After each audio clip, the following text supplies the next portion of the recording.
Vivencias.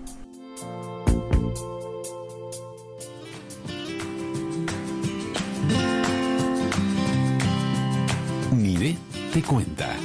La columna de Niré Collazo en Vivencias.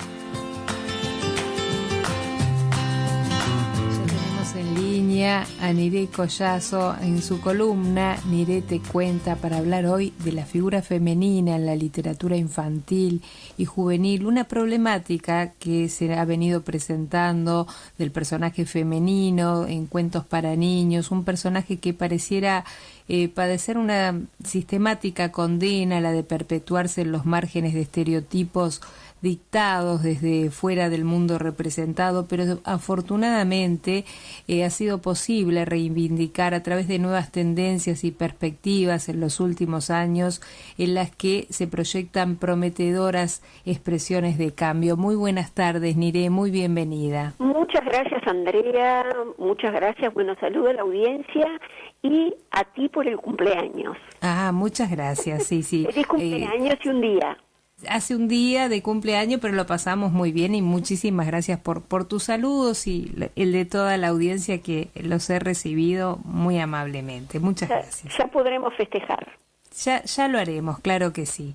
Sí. Niré, hoy nos trae un tema, como yo decía, que ha representado, ha sido un problema, pero que en los últimos años de alguna manera parece que va cambiando esa condena que ha, de alguna manera ha sido condenado ese personaje femenino.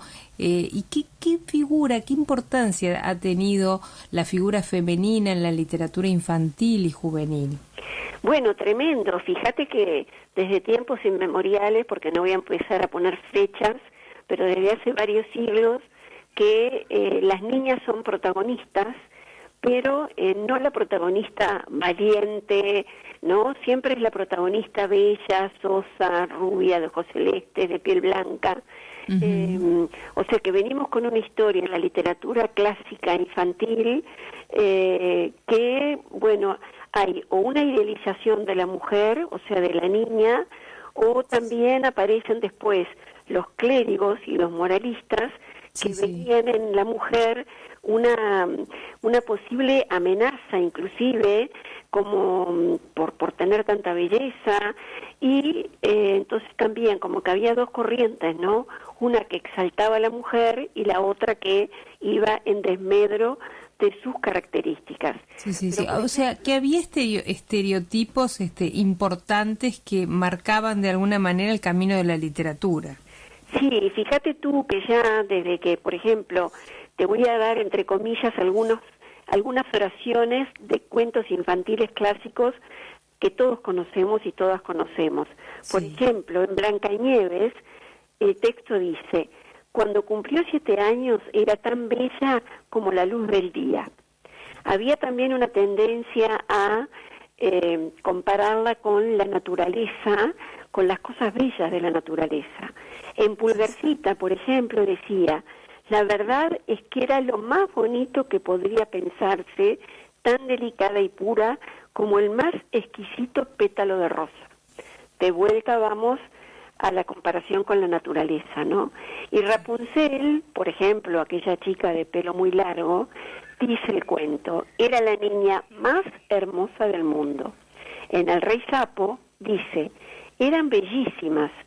Una, la menor, lo era tanto, porque eran varias hermanas, no sé si se acuerdan, eran bellísimas, mas la menor lo era tanto que hasta el mismo sol se asombraba cada vez que sus rayos se posaban en ella. Entonces, ¿qué vemos ahí? Que se exaltaban determinadas características, ¿no? En general, la belleza en un todo, pero, por ejemplo, en Rapunzel, destacada por la cabellera, que era reluciente como el oro. También los ojos se identificaban con los astros debido a su resplandor, y, por ejemplo, en La Reina de las Nieves, Hans Christian Andersen dice: cuyos ojos resplandecían como 2 brillantes estrellas. Y, por ejemplo, en La Sirenita, también de Andersen, muy conocido el cuento, después todos estos cuentos fueron también cambiados un poco, pero no las características del personaje, sino en los finales, sobre todo por las películas de Walt Disney. Pero, por ejemplo, en La Sirenita de Andersen, la bruja, tras robarle la voz, ¿se acuerdan? A la sirenita le dice que para enamorar al príncipe le bastan sus hermosos ojos.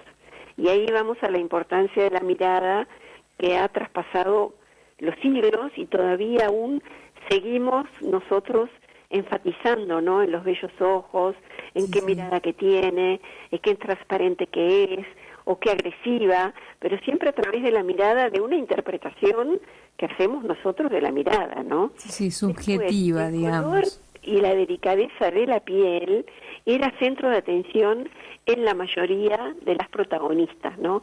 Sobre todo en la literatura occidental. Fíjate que en Blancanieves dice, una niña tan blanca como la nieve, tan sonrosada como la sangre. Y en el cuento de la princesa y el guisante de Andersen, estamos con los clásicos todavía, se dieron cuenta que, ¿se acuerdan que estaba buscando una chica un lugar para dormir y los reyes estaban buscando una princesa para el príncipe? Y entonces buscaban una princesa verdadera. Cuando esta chica busca lugar para dormir, dicen, hagamos la prueba. Entonces, ¿qué ponen? Un montón de colchones, más de 20, con edredones, y un guisante debajo de todo, con un poroto, dijéramos nosotros. Y al otro día, cuando la chica se levanta, ¿qué dice? Que no pudo dormir porque había algo que le molestaba. ¿Y qué dice la reina? Es la princesa, porque con esa piel, solamente que sintió el guisante, solamente una princesa podría hacerlo. O sea que, fíjate tú, el absurdo, ¿no?, de la situación. Vos sabés que te escuchaba todos estos cuentos que nos estás retrotrayendo en el tiempo, pero hace unos días Disney con películas clásicas como Dumbo, Peter Pan, unos cuantos, Los Aristogatos, no recuerdo todos los títulos, pero ha revisto por este tema de la discriminación y de los estereotipos, ha hecho como una revisión en estas películas. No sé si lo leíste por ahí. No lo he leído últimamente, pero me alegro que así suceda, porque sabemos que el cine influye mucho en la infancia hoy día, la imagen influye mucho. Entonces, yo creo que se están alineando también desde los colegios, un poco a lo que estás hablando hoy tú, ¿no?, a la importancia que tiene esta figura femenina, tanto en la literatura infantil como juvenil, pero no basada en estos estereotipos que han hecho tanto mal, ¿no? Bueno, era lo que había en la época, y fíjate que yo me acuerdo, cuando yo era chica, digo, yo soy grande, ¿no?, pero cuando yo era chica, que una vez fui a un cumpleaños, y una tía de esas viejas que siempre están en los cumpleaños, lo cuento como anécdota siempre, empezó a dirigirse hacia mí a decir, qué divinas piernas blancas y gordas que tiene esa nena. Y era por mí. Era el ideal de belleza de la época de la señora, que era blanca, que era gordita, ¿no? Entonces, eso uno lo sufrió. Yo lo sufrí, fíjate que todavía lo sigo contando como anécdota, que hoy día me da gracia, pero digo, qué horrible, ¿no? Yo te contaría una de grande, una amiga de mi mamá, una vez me vio y se ve que estaba un poquito de rellenita, y dice, ¿cómo fue que me dijo? Qué bien que estás, qué rozagante, o no sé, pero era una cosa que en realidad lo que me quería decir, qué repuestita que estás, qué repuestita. Claro. La verdad me cayó tan mal el repuestita, y ni te estoy hablando, era grande. Sí, porque todavía tenemos, un estereotipo como marcado a fuego, y hay paradigmas de belleza que no deberían ni de existir. También hay una vuelta en eso ahora, ¿no?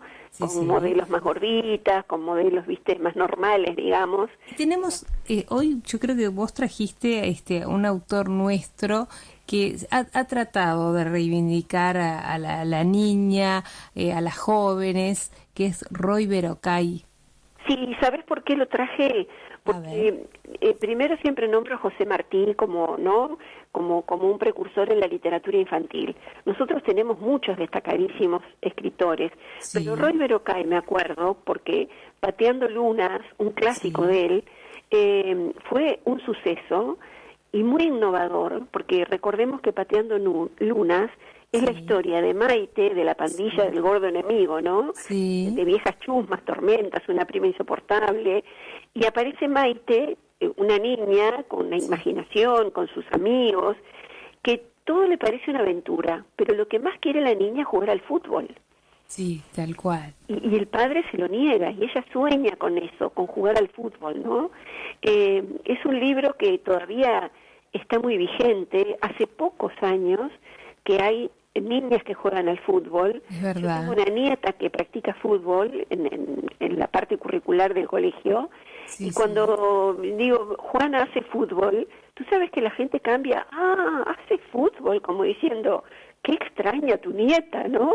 Claro. Estamos en pleno siglo XXI. Sí, sí, pero es un deporte más que practican las niñas como cualquier otro deporte. Exactamente, lo mismo que el uso de los colores, ¿no? O sea, Claro. aquello de rosa para las niñas, las princesas son las niñas, o sea, hay todas unas palabras y unas ideas que tendríamos que ir derribándolas, dejándolas para momentos adecuados y no marcarla a las nenas o a los varones por determinadas costumbres que había hace siglos, ¿no?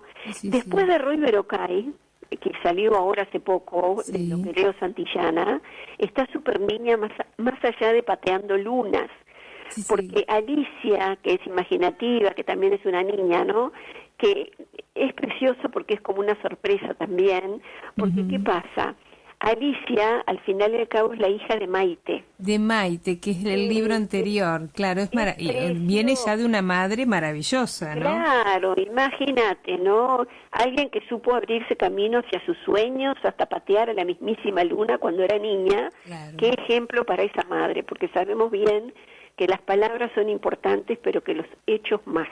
O sea, Claro. nosotros enseñamos haciendo, no diciendo, ¿no? Sí, sí, sí. Entonces, para que lograr algunas cosas hay que hacer, no queda otra. Y hay que arriesgarse también, ¿no? Y hay que ser valiente. Entonces, en realidad Alicia, esta niña que es la hija de Maite, es la protagonista de una novela que resulta ser muy buena porque habla sobre los derechos de las niñas y las mujeres, Sí. con un estilo crítico agudo y poético que tiene Roy Berocay. Ujú. Entonces, yo se los recomiendo. Primero lean Pateando Lunas, Claro. y después vayan a Super Niña, más allá de Pateando Lunas. Pero tenemos infinidad de ejemplos de la literatura femenina, por decirlo, la figura de la mujer en la literatura, ¿no? Yo anuncié como literatura infantil, viste que lo anunciamos Sí. ambas, pero yo creo que hay una sola literatura. Y dentro de esa literatura, bueno, ahí surge la rama de la literatura infantil nomás, ¿no? Pero tenemos ejemplos, si vamos a la historia, bellísimos, como Pipi Medias Largas, como Matilda, como Antoñita la Fantástica.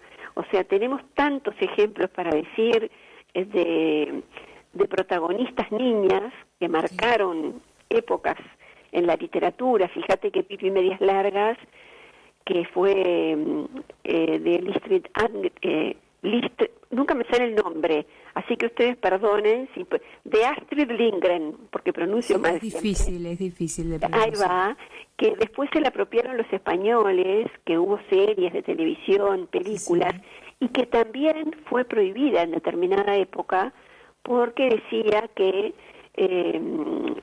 hacía mal a la cabeza de las niñas. Porque Pipi, ¿se acuerdan que era una niña transgresora totalmente?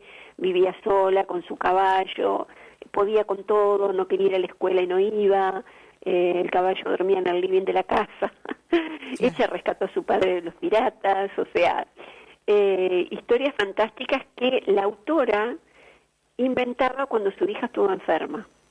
Entonces después surge el libro Pipi Medias Largas o Pipi Calzas Largas, ¿no? Pero ya si vamos para atrás también en el tiempo, tenemos a Caperucita Roja, a Rosa Caramelo, de María Elena Walsh también, ¿no? Yo el otro día vi un taller sobre este tema, el sábado pasado, y que más o menos hoy estoy resumiendo lo del taller, Claro. pero por ejemplo, no nombré que María Elena Walsh, sí nombré la historia de la princesa, su papá y el príncipe Kinoto Fukusaka, ¿no? Sí. Que yo la narro además, que a los chiquilines les encanta y que el final lo hacen ellos, pero no nombré a Manuelita, por ejemplo.